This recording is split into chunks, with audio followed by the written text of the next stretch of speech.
مش الاهلي خالص اللي ياخد على عينه ويسكت. لازم الاهلي يدي الزمالك على عينه زي ما الزمالك عمل كده مع الاهلي سابقا. لازم تعرف اللي بتزرعه هتحصده.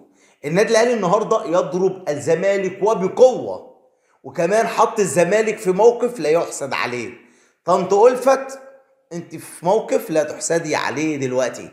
الاهلي خلاص قرر ورسميا ارسال خطاب لاتحاد الكوره. بس قبل ما اقول لك الخطاب ده ليه، ادعي ليحيى عطيه الله بالشفاء العاجل، لان النهارده التقرير طلع من احمد جاب الله طبيب النادي الاهلي بكسر في الوجه وكسر في الفك، ومحتاج عمليه جراحيه سريعه طبعا بعد الاصابه في مباراه سموحه اللي فاز فيها الاهلي 2-0.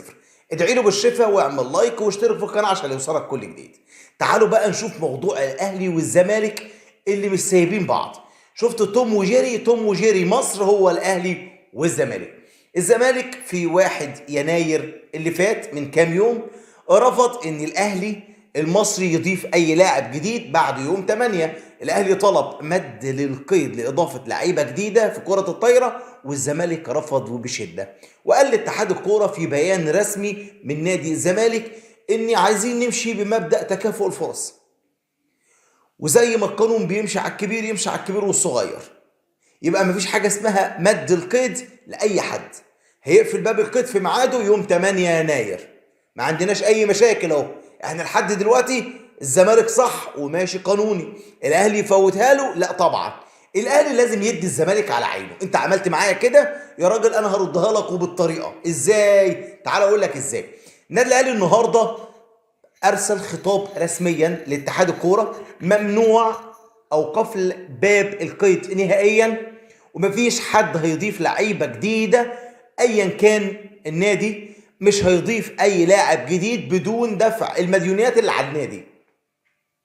الاهلي قانوني برضه، انت قانوني والاهلي قانوني، انتوا الاتنين ماشيين بالقانون، والقانون في الاخر هو اللي يغلب.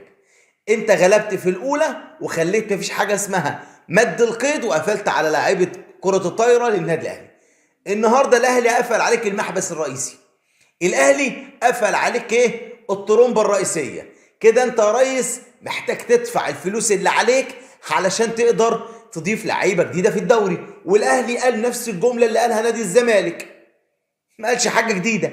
قال لك طبقوا مبدأ تكافؤ الفرص. الله ينور عليك يا اهلي، بجد الاهلي ده اسطوره. بس ضربة معلم جت في وقتها، في وقت مناسب جدا. الاهلي منيم الكل واضرب. هو ده الصح، هو ده الصح اللي بيعمله الاهلي. بصراحه حاجه كده تخليك ايه، انت في حته تاني خالص. انا من وجهة نظري كل اللي موجودين على قناتي دلوقتي شير الفيديو ده على كل مواقع التواصل الاجتماعي علشان الكل يعرف ان الاهلي ما بيفوتش حقه لاي حد. ولو كنت لغم الاهلي هيدوس عليك برضو. طيب نروح بقى للحاجة اللي انتوا كلكم بتدوروا عليها، صفقة الاهلي الجديدة ايفورتون. ايفورتون خلاص الاهلي حسم الصفقة يعني بنسبة 85%، مش هقول 100%، 85%. مقابل كام؟ مقابل 1,600,000 دولار. طب الموقف يعني متوقف عليه يا استاذ رامي دلوقتي؟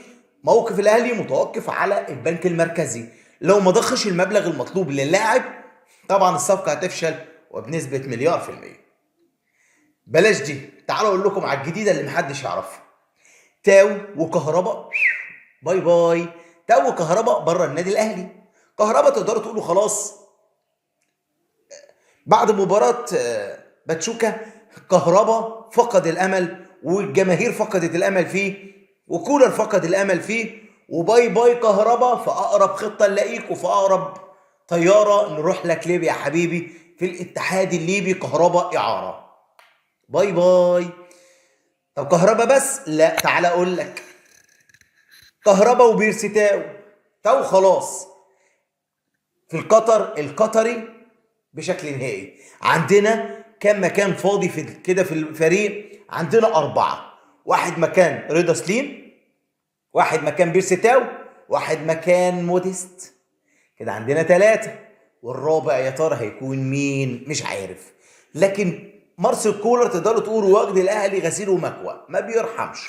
وده الصح. انت مش هتعدل الفريق ولا تظبطه الا انك لما تغير الطقم القديم. ما انت خلاص حاجه ادمت معاك، خليك في الجديد. وزي ما بيقول مثل الجديد شديد. الجديد يا جماعه شديد، فالاهلي عشان تبقى شديد لازم تبقى جديد.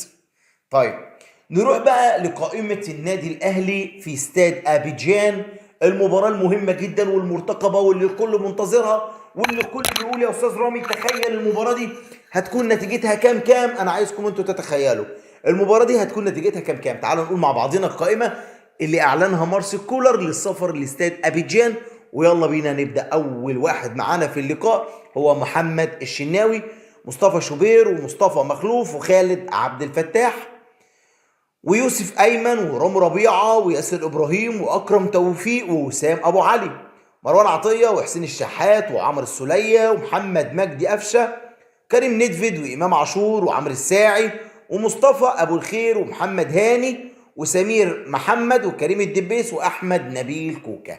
محمد هاني خلاص انضم لتشكيل النادي الاهلي مره تانيه.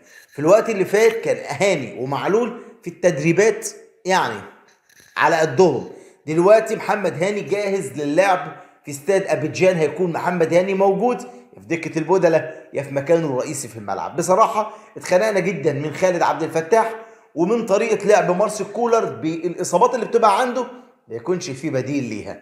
وبشرط كمان مارسيل كولر ممكن يمشي لك لاعب وهو ما عندوش بديل ليه اصلا، وتقدروا تقولوا لسه الموضوع مش عارف مارسيل كولر يعمل فيه ايه. فيعني مثلا محمد عبد المنعم اللي ماشي من الاهلي ده ما هو مش لاقيين بديل ليه لحد دلوقتي. الاهلي مش لاقي بديل لمحمد عبد المنعم. بس في مباراه سموحه الاهلي عجبني في حاجات، طريقه اللعب 10 على 10، تقنيه وتغطيه و100 100. بص بغض النظر عن الكورتين اللي جو في القائم، طب كهربا عندنا ضيع كوره، يعني النتيجه ايه موازيه نفسها. لكن الخطه اللي نزل بيها مارسيل كولر بانك تنزل بالطقم ده بصراحه 10 على 10، وانك تلعب بدبل 6 في وسط الملعب انت برضه 10 على 10. عشان ما اطولش عليكم في الفيديو ده اكتر من كده، جميل منك ليه اعمل لايك للفيديو يلا بسرعه، واشترك في القناه وفعل جرس الاشعارات.